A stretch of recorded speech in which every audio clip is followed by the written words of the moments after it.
All right, this is Jack with Custom Built Cars. We just got this frame back from Sandblast. It's been crappy weather around here and whatnot, and so it's starting to rust already, but we'll get it inside and get to work on it, and then I'll have them blasted again to get any surface rust off of it.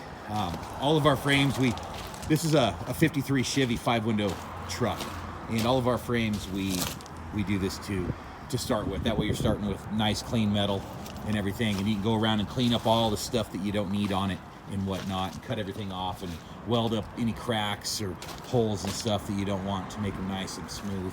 One of the things that I always do right when we start, because this is going to have an independent front suspension underneath it, before anybody takes the front end out or anything, I always mark down here on the frame rail. You see that little hole right there? That's the center line of axle. Same as on this one right here.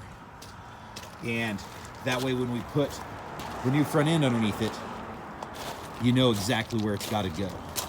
And then we'll weld up them little notches and clean it up from there. It's just an easy little guide. That way you don't have any guesswork to do. And a lot of times some people move it forward a little bit or backwards for big tire clearance and whatnot, depending on what your setup's going to be. So you guys have a good day. Thank you.